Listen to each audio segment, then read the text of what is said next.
Youngstown, Ohio.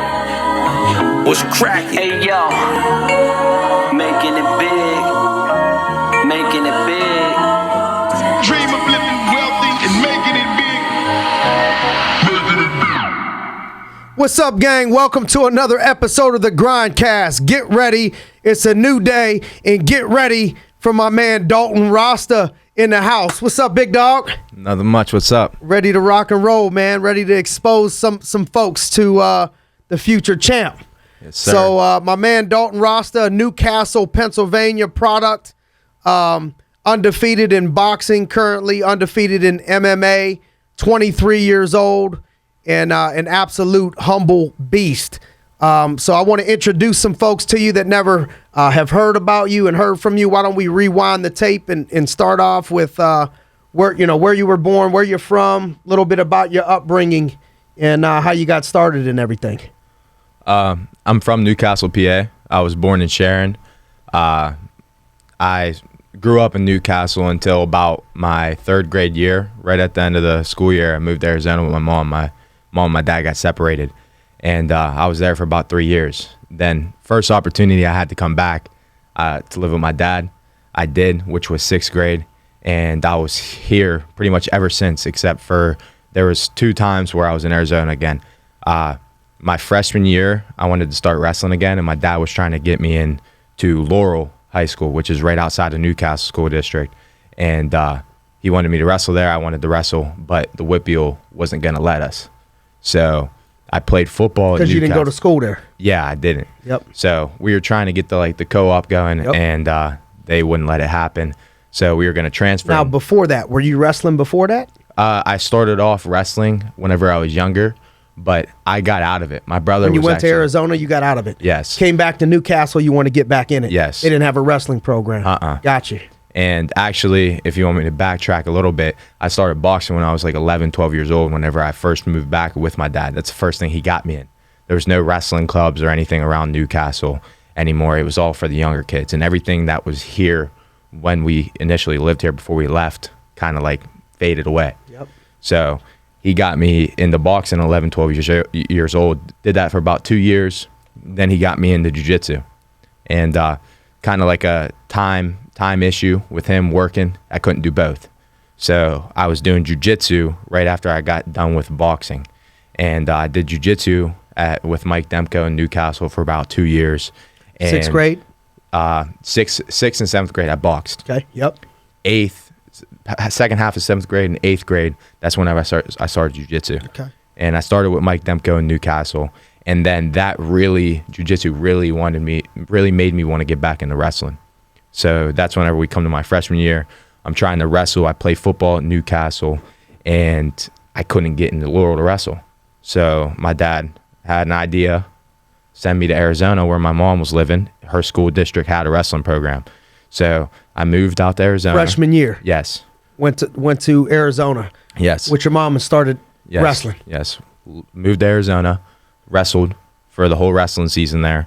Then after wrestling season, summer came, I moved back here. Came back? Yeah, started playing football in Newcastle again, my sophomore year. Then wrestling season came around again. Still couldn't get into Laurel. They were still trying the Whitfield rules. They wouldn't allow me to transfer. They were going to suspend me for a year. So moved to Arizona again.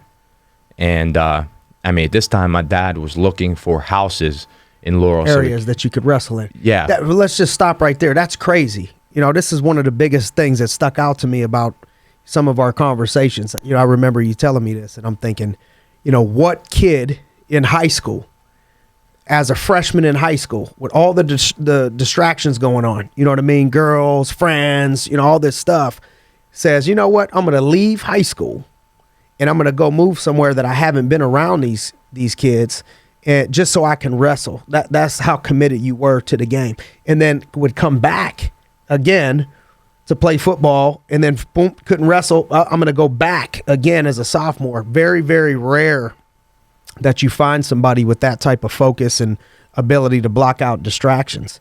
What do you remember about that period of your life thinking, because I don't think many people would do stuff like that. They would find, well, no wrestling is, I'm just going to stick with this. Mm-hmm. You know what I mean? They ain't going to go back and forth.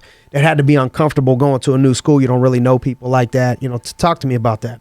Yeah, I mean, once I started individual sports, like I said, I wrestled when I was younger, but I kind of got out of that whenever I initially moved to Arizona.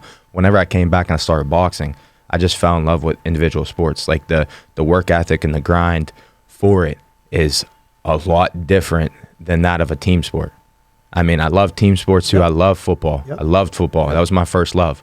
But I fell in love with the competitive aspect of individual sports.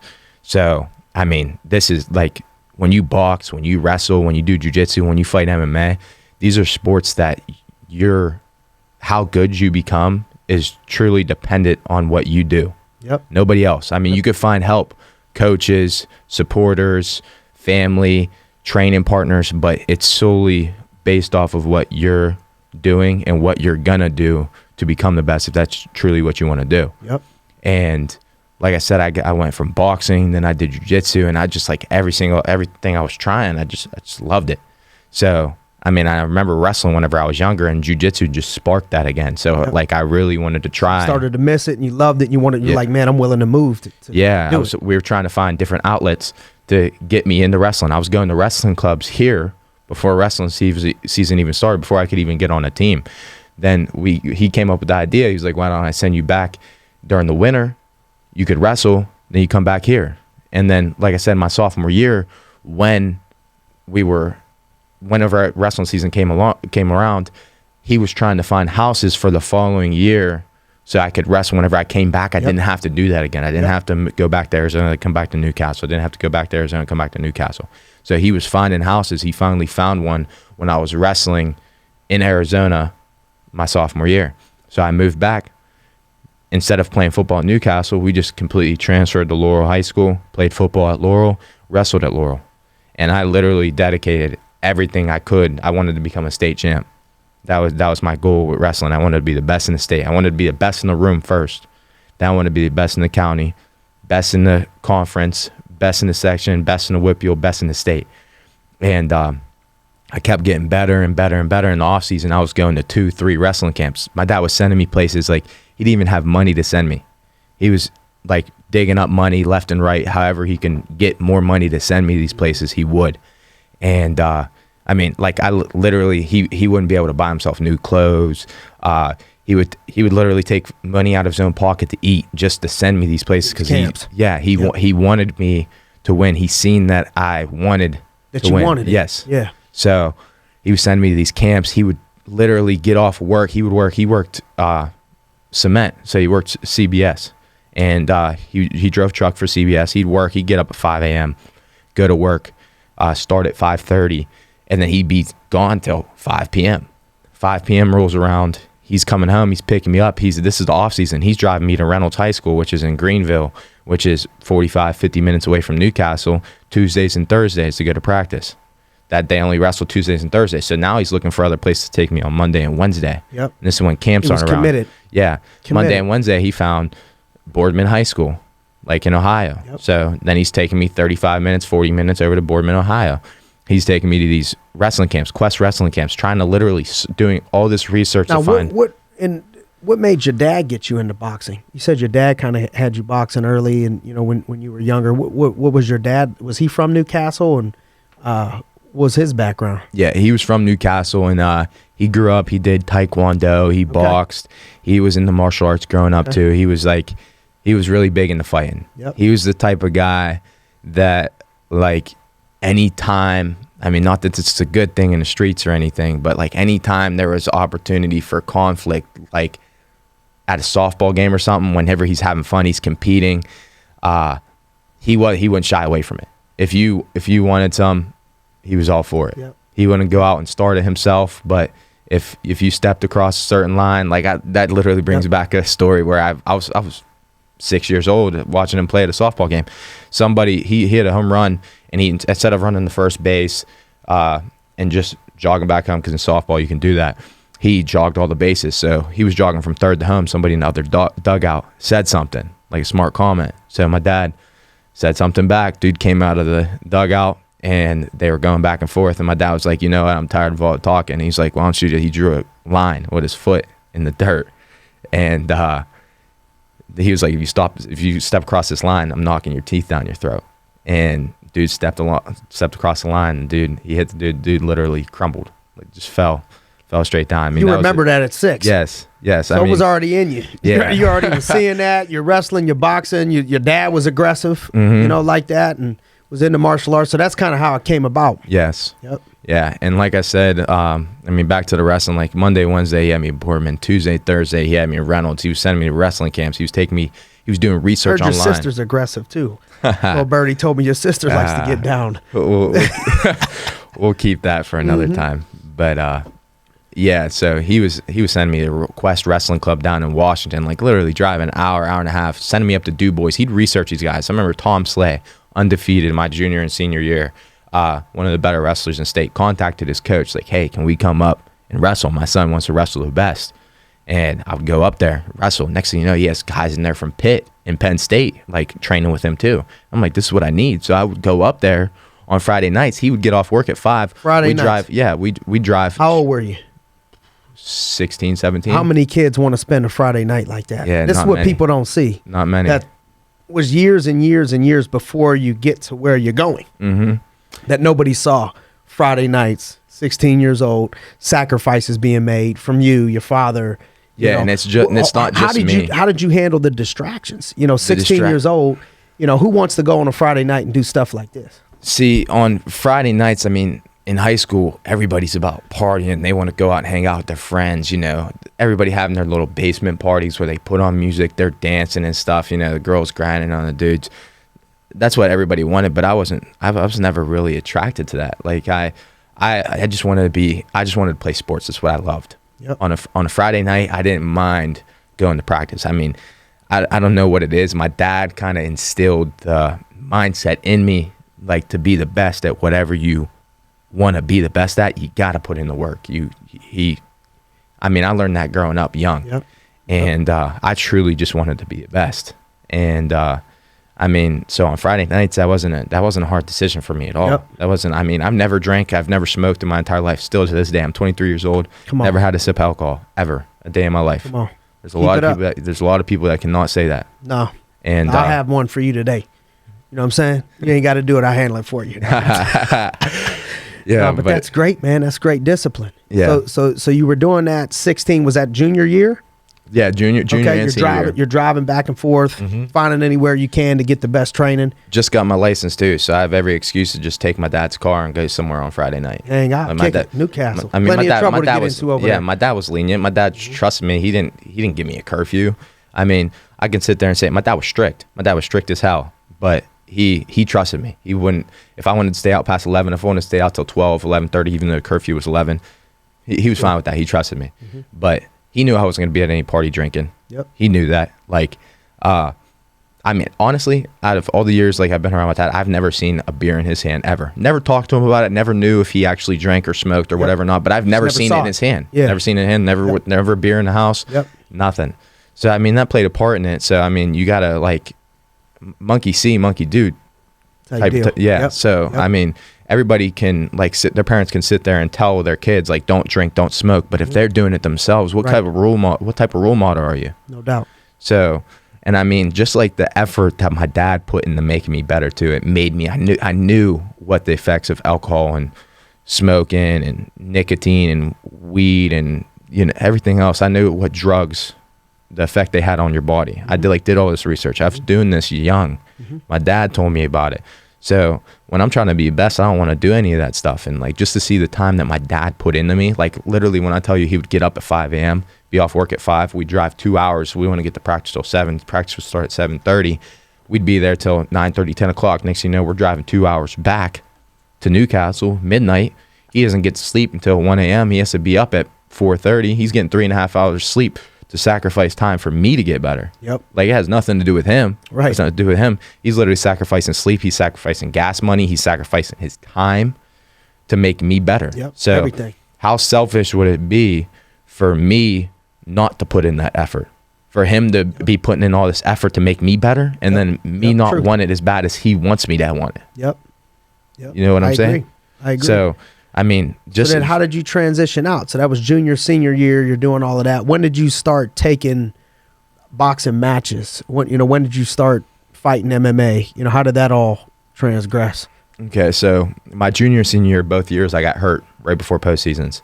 So that kind of scratched my my dream of being a state champ. So, but I mean, I was still there. I was still good enough. I was still going to tournaments in the off season after states, beating state champs.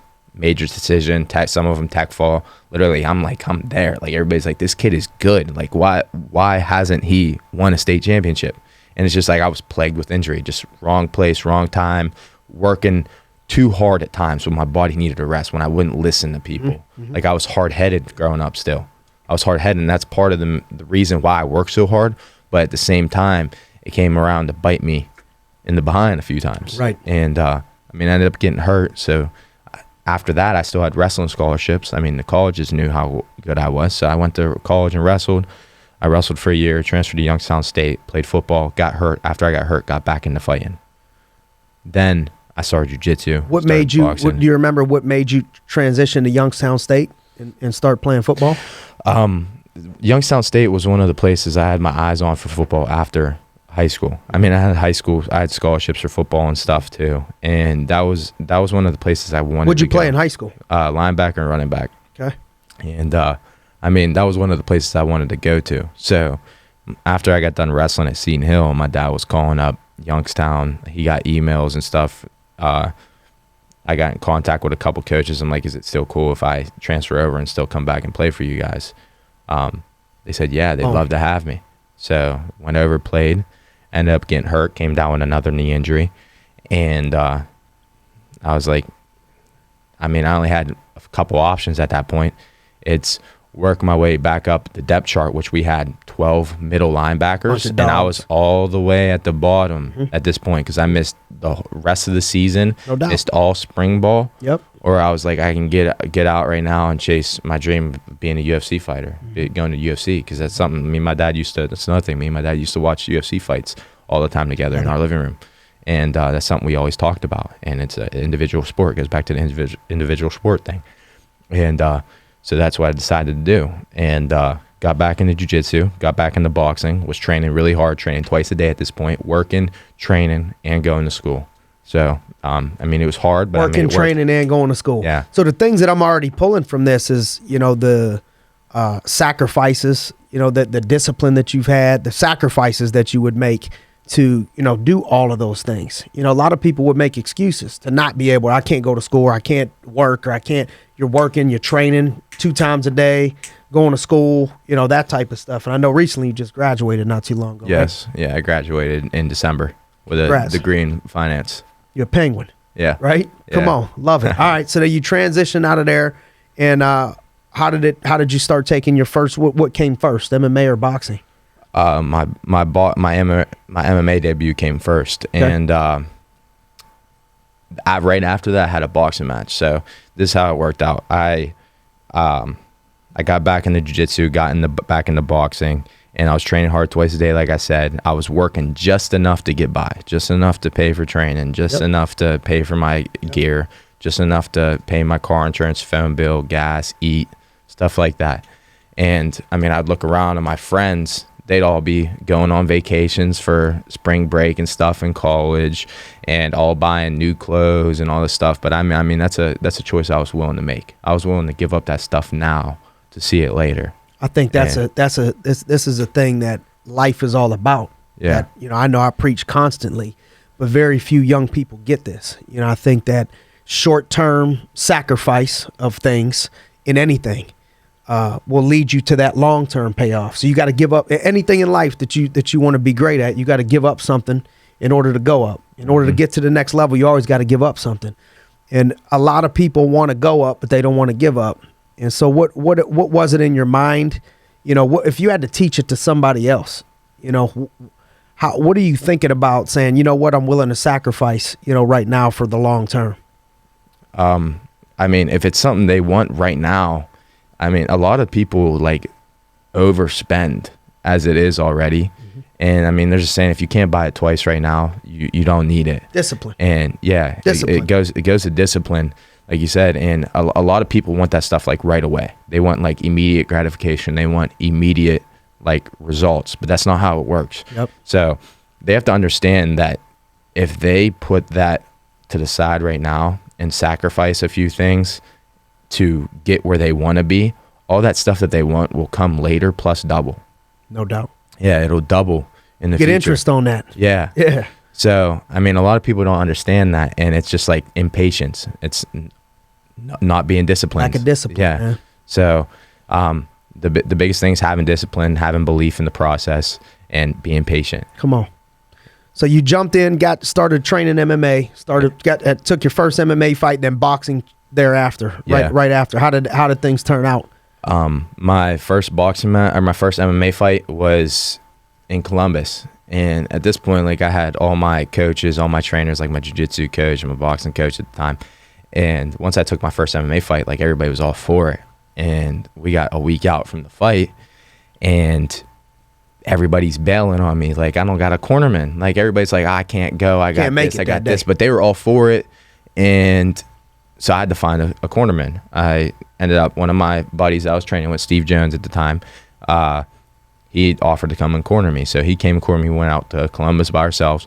And, I mean, with no cornerman, just my buddy cornered me, not knowing any more than I know in MMA. We got the third round TKO. It was a tough match. It was against the guy was 3-0 at the time. It was my debut. He was like one of the top ranked guys in the region. And I thought they were throwing me to wolves. They were trying to feed me to this dude. Yeah. And I ended up getting TKO, beat him up pretty bad. And, then a lot of people started opening their eyes. Then everybody wanted to, all right, I want to help out. I'm going to be at your next fight type of deal. Yep. So then I had my boxing match next. I was waiting for a MMA fight to come up, and I had another boxing match, or I had my first boxing match.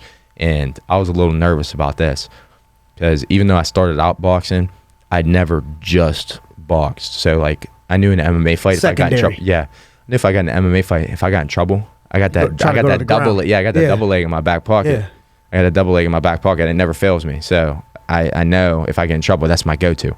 So I can play around with a few things in an MMA fight. And I got to this boxing match. I'm nervous.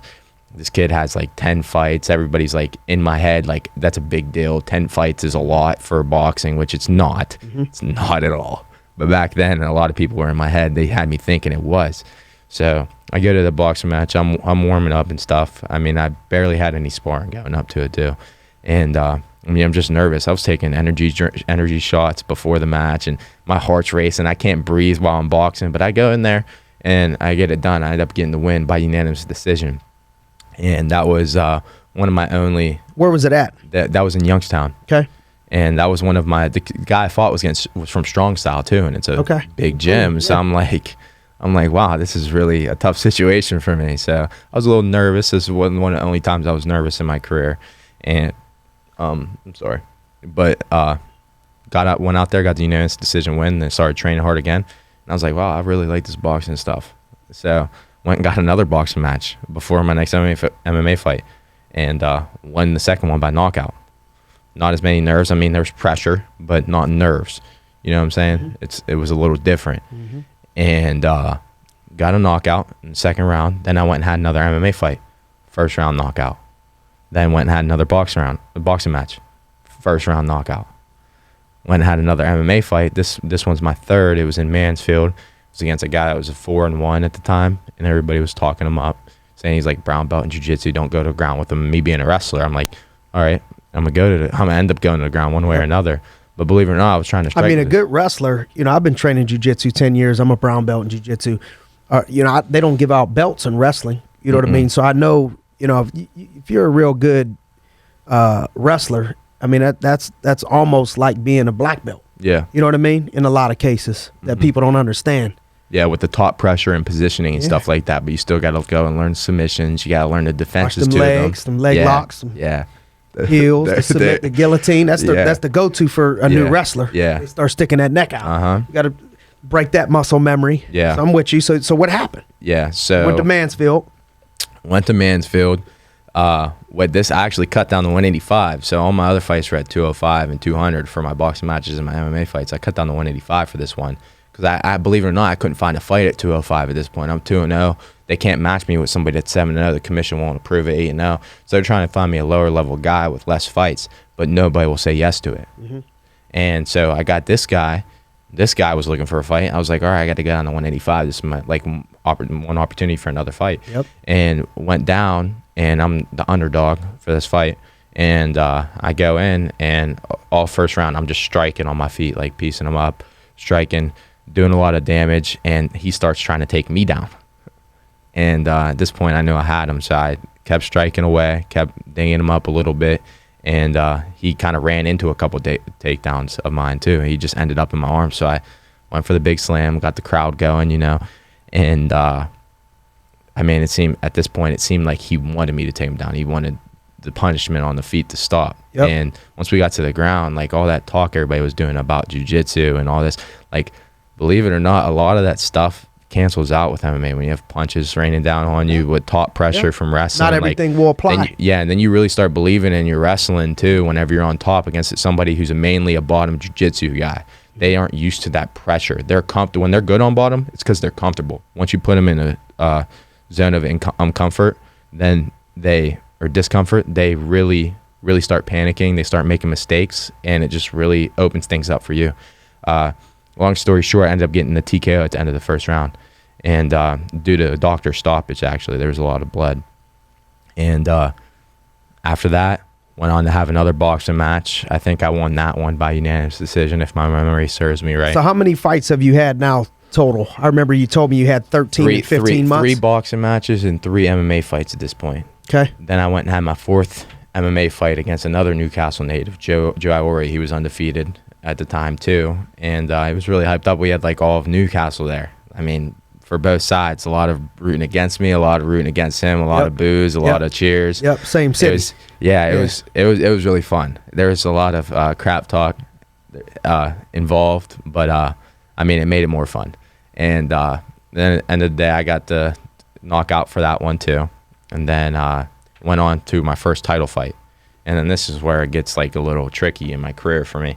I tore my meniscus again in my right knee, and I couldn't run anymore. Like every time I would run, my knee would swell up for like a week and a half, and I couldn't do anything. But I already sold 100 tickets for this MMA fight. So I'm like, I'm in a sticky situation at this point. So I continue to train through it. And I was like, you know what I'm going to do? I'm going to just spar more for this fight coming up instead of running, since I can't run. And so I was sparring 3-4 times a week. Next thing you know, I got my ribs cracked. Got my ribs broken 8 days before my fight. Wow. Couldn't sit up out of bed. Can't even breathe. Yeah. It's hard to breathe. Hard to breathe. Couldn't sneeze, couldn't cough, couldn't laugh. I hated when people were making me laugh. That whole week, I hated it. You would have never hated something funny in your entire life until you break your ribs. And long story short, I go into this fight, like not even be able to like get out of bed. I had to put my feet on the ground and roll out of bed because I couldn't sit up. So I'm like, if this fight goes to the ground and I end up on the bottom, it's a really bad situation for me. So I go into this fight with cracked ribs and a torn meniscus. And unbelievable. Yeah. So I battled through a lot of adversity going up to this fight.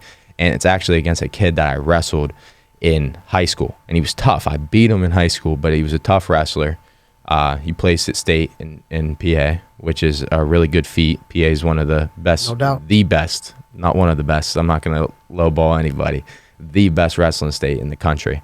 And really good wrestler, really good at jiu-jitsu. So I was like, all right, I'm going to have a tough one here. And I battled through it. I ended up getting the first round knockout.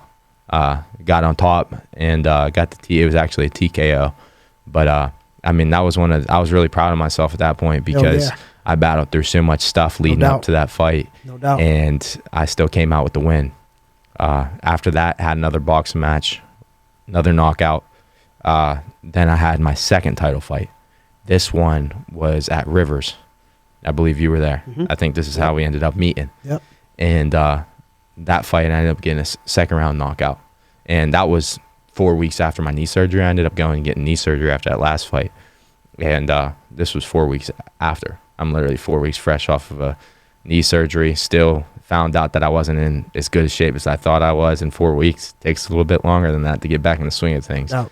But ended up getting a knockout there.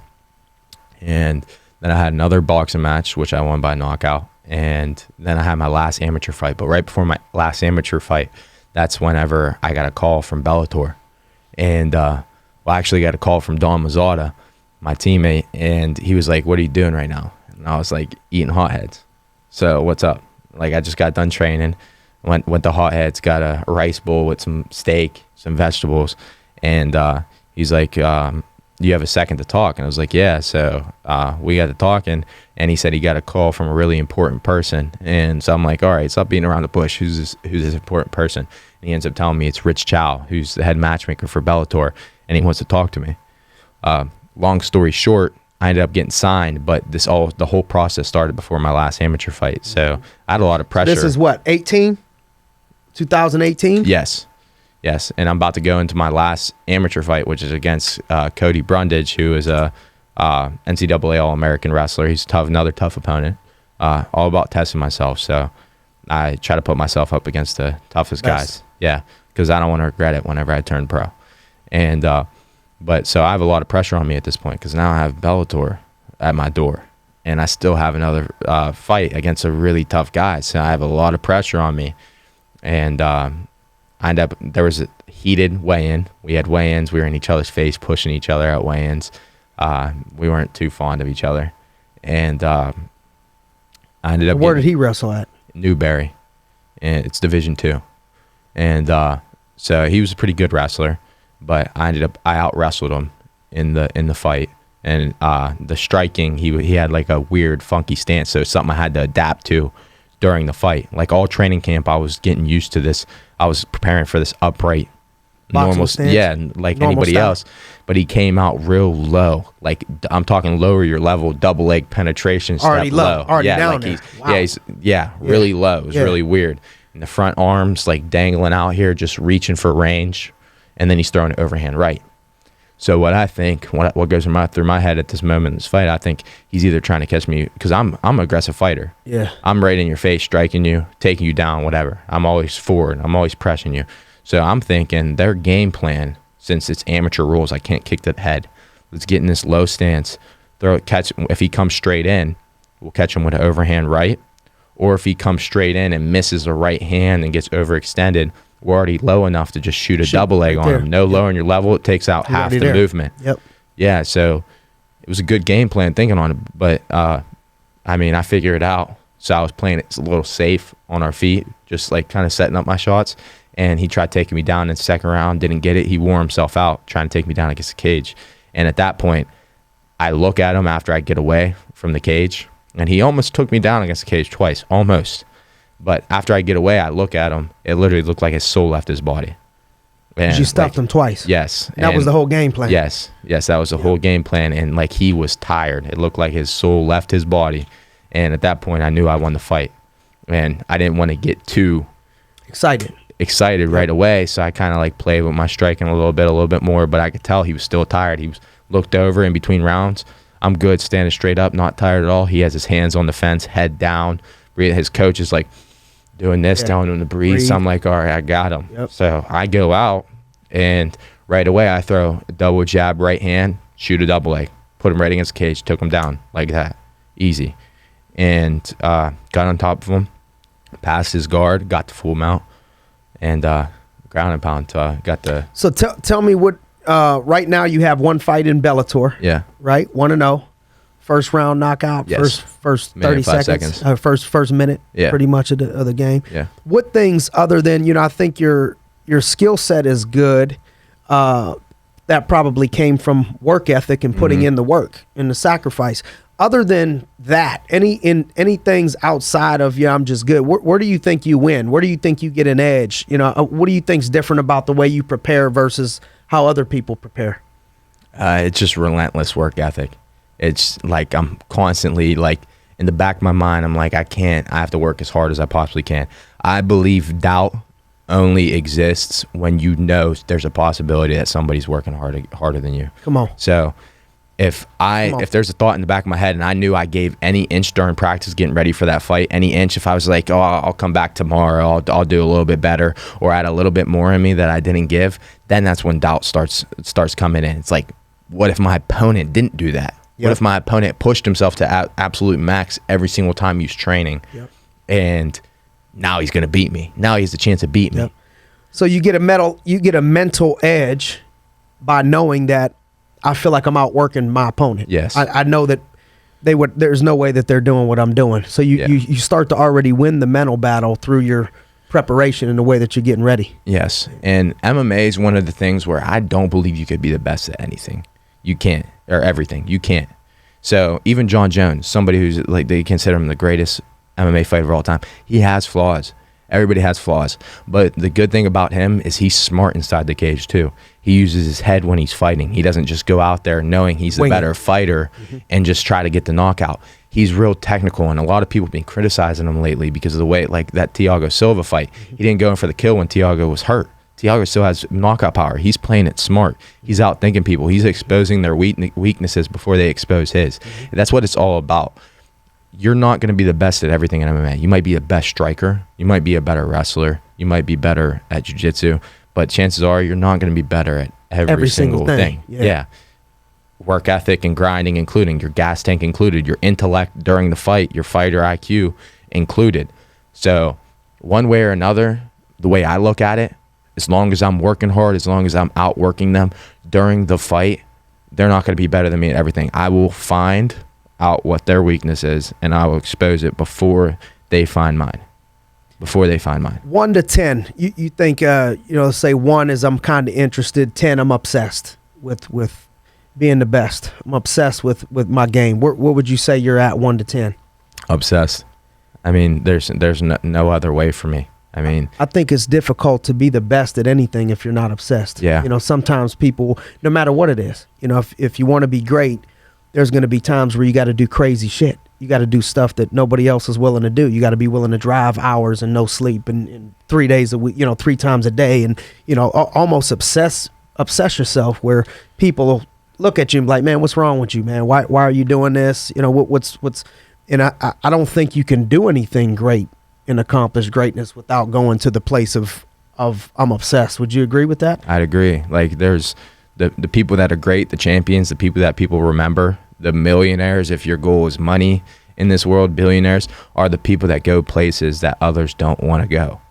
And like you can't be the best without being obsessed, period, point blank.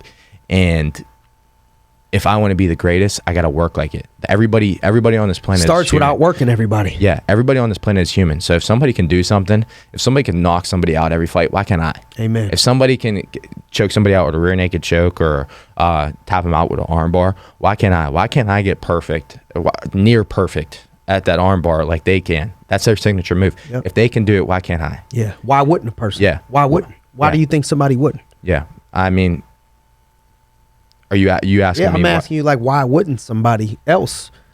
You know what I mean? It's usually they don't put in the work. Yeah, they like the idea of what they see. And but it's just, how many reps does that take? Yeah, and it's like whenever they get to they face adversity, they get to that spot where they're realizing how much work it's gonna take to get where they want to be. They're like, yeah, I really want that. But now I'm at this crossroad where I really want it, but it's really hard. So it's like, which road am I going to take? Is it really hard? Anything great's really hard. Yes. Yeah. Yes. They go together. You start to separate yourself. Yeah. So it's like, which road am I going to take? It's really hard or that's really great. I want to be really great or that's really hard. So they come to that crossroad where they start to weigh the pros and cons. And it's like, what's the pros if I get this? Recognition, money, belt, fame, whatever their goal is, or the cons. My body might be messed up. I might never get to do any, like if I get hurt during the fight, I could die. I could lose a limb. I might not be able to do this. It might affect the rest of my life. I might lose my girlfriend. I might lose my friends. They start playing with all that. So it's like, at what point do everybody comes to that point at a different time in their life, but like it's like at what point are the people willing to keep going, and what point are the people willing to quit? Yep. And like, it's usually at the point where people have to give up too much time. It's like they realize how much time is taken. Like, no, I'm not talking about time at practice. I'm not talking about the amount of reps. I'm talking about the time. They have to give up sleep. They have to give up personal life. They have to give up their time with their girlfriend. They have to give time with their friends. They have to give time with their family. That's the stuff that makes people not want to do it. Time. Yeah. No doubt. Yeah. And I mean, it's hard. It is really hard. But there's some people that can get past the pain that can't get past losing that other stuff. They aren't willing to sacrifice anything. Truth. That's it. They're not. Yeah. And it goes with anything. Same thing in business. You know, it's all the same. It's all connected. What sacrifices would you say that you know you've made? What have you sacrificed? Like I said, money early in my college and MMA career. Money. A lot of my friends were working. They were just going to school and working. I could have worked full time, worked 40 hours a week, probably got a job making $20 an hour somewhere around here, and worked full time, and had a nice car and probably had a place of my own, and not have to worry about anything but school and work. But I didn't want to do that, so I gave up money. I gave up going on vacations with my friends. I gave up having nice clothes. Why'd you have to give up going on vacations with your friends? Just didn't have the money. Didn't have the money, and I mean, it's time away from training. I mean, don't get me wrong. Because you're obsessed. Yeah, don't get me wrong. Everybody needs a break. Your body needs a break sometimes. But I mean, there's points like you're literally just taking that vacation just to take the vacation. You're not taking a vacation because your body needs a rest. You're taking it for that vacation. That's the sole reason. Right. So it's not because your body needs a rest. Right. So that's another sacrifice. Another sacrifice is time with your friends, time with your family. That's time with your girlfriend. That's a. Have you ever had somebody that, a friend, family member, girlfriend, anybody that's like, man, look, this is too much. I can't deal with, this much time away, or you ain't spending enough time over here, or doubt what you're doing, or talk about, and put you in an uncomfortable situation because of what you're sacrificing, or not? Yeah, I had family members that like literally told me that I need to stop playing around with other guys and rolling around with sweaty men and get a real job. And I mean, I heard that several times, and it's like they didn't understand. So how do you deal with the naysayers? Because you also have that in anything too. Yeah, I had the same deal, because my business, I started out straight commission. My first year I made $187,000. Come from a single family, single mom, didn't have no money growing up, nothing like that. And I had a ton of people telling me, man, like, what are you doing? You're straight commission. What are you thinking? The amount of hours that you're putting in, same type of deal. What about like stability? Where's your financial stability? Stuff like that. They start asking you questions like that. Like what? How did you handle that mentally? I mean, mentally, I just ignored it, because I knew deep down, if I'm working hard and I'm pushing myself every day like I do, that I'm going to make it. And it might take time. I might have to sacrifice money here and there. I might have to sacrifice a nice car. I might have to sacrifice the clothes, the vacations, all that stuff that I already talked about. Can you be great without sacrificing? No, you can't. Do you think that there's some level of, the greater the reward, the greater the sacrifice? Yes. And I do too. Yeah. And a lot of people just don't get that you can't have everything in life. You can't. They want the time, they want the money, they want the fame, they want the greatness, they want everything, but you can't have all that. Yeah, you want at it least all. Not at once. And right now. Yeah, you, at least you can't have it at once. Yep. I mean, it's hard for anybody to have all that, but you definitely not having it all at once. So, yeah, but with the naysayers, I just ignored them. Like, it was my own family. Oh, it's yeah. like I'd literally come home at night, and trust me, not my dad. My dad would never say anything like that, but my own family, my mom, my grandparents, my aunts. Let's talk about your dad for a minute. I know your dad passed. How old were you when your dad passed?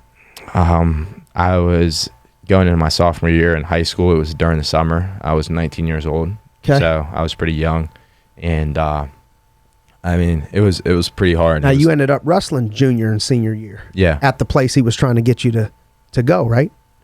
You're of high school. Didn't you say your dad was trying to find a place to live so you can wrestle there? Yeah, because Newcastle didn't have a program. Yeah, we ended up going to Laurel. We ended up living in Laurel. Yes, but he wasn't with you. No, he was with me in high school. He was with me in high school. He wasn't with me in college. Got you. There, my freshman. Got you. Freshman year of college. Got you. So he passed your sophomore year of college. Yes. Okay. So this is fairly recent then. Yeah. So what are you, 23, Dalton? Yeah, 3-4 years ago. Okay. And it's 3 years ago, but anyways, he passed away, And it was really hard because, like I said, I was already dealing with a lot of sacrifice in my life, sacrificing a lot of time, a lot of money, all these other things to train. Sounds like he was your rock. Yeah, and he was one of the people that like showed me that.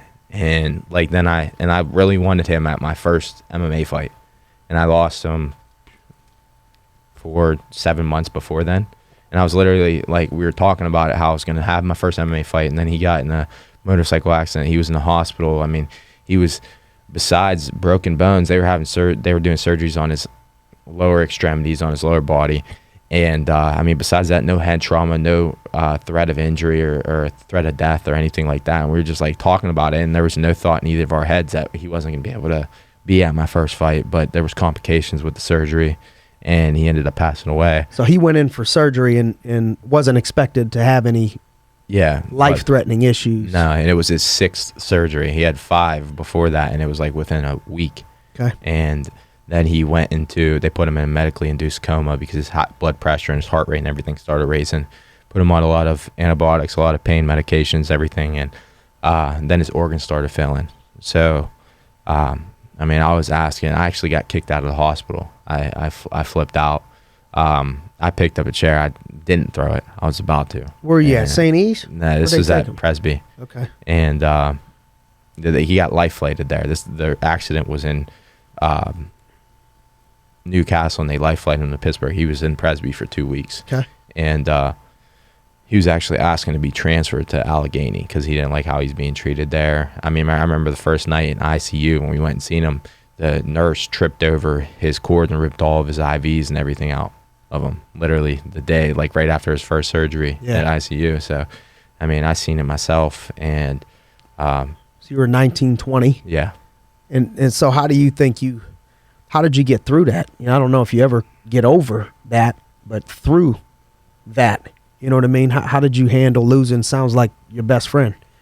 I mean, it was hard. I still think about it now. 19, 20-year-old people don't make it out of that sometimes. Yeah. I mean, it was tough. I mean, I still think about it a lot.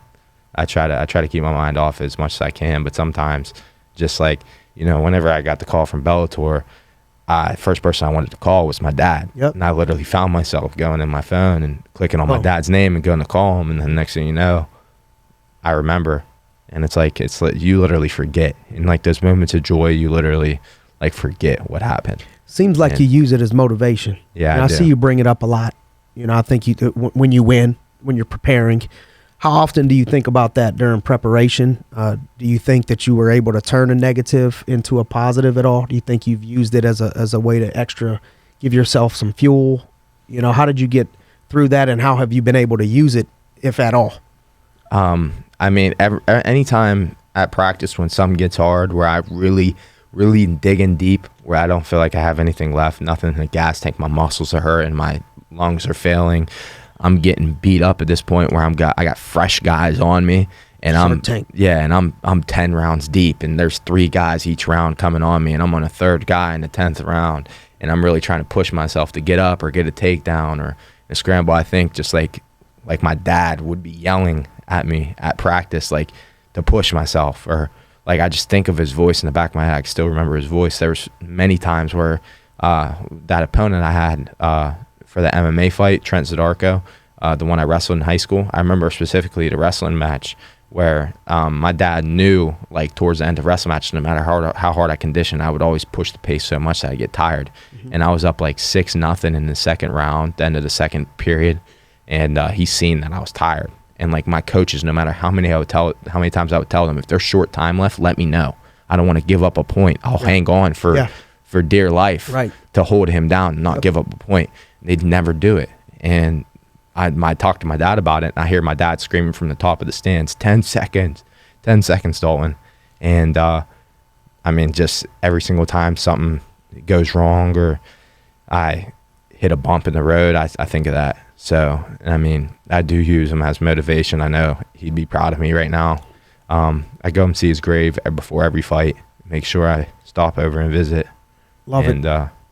Yeah. So right now, how many amateur fights have you had boxing, and how many MMA? I had 6 amateur boxing matches and 7 amateur MMA fights. Have you lost? You haven't lost any, No. right? 13-0. Yes. So far. Any last second tips you think you would leave somebody, whether it's football, MMA, jiu-jitsu, boxing, wrestling, or pursuing something great in life or in business? You know, what tips do you think you would give somebody, your advice on just being the best, just winning?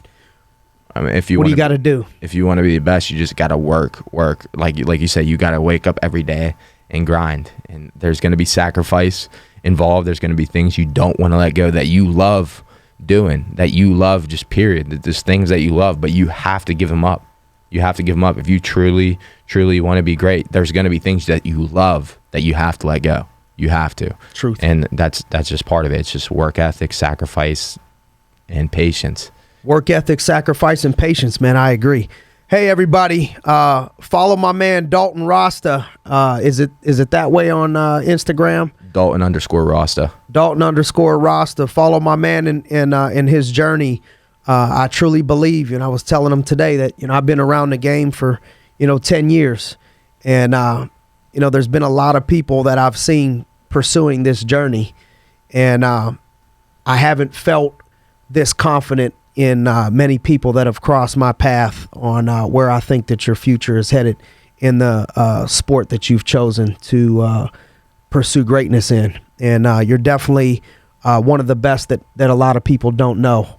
So do yourself a favor and start getting on the Dalton Rosta train right now, man. Keep on grinding, Dalton. I'm proud of you. I know the whole area is proud of you, man. Keep on hustling, keep on grinding. You represent the grind. That's what this is, the Grindcast. You represent the grind, man. I see you grinding and training and with the best and still traveling all over to put yourself in the best situation possible, man. So good luck on everything. We support you here. Keep up the grind. Keep up the good work, brother. Thanks for coming. Thank you. Count money, man. Stack riches. Trying told him I'm a beast, bud.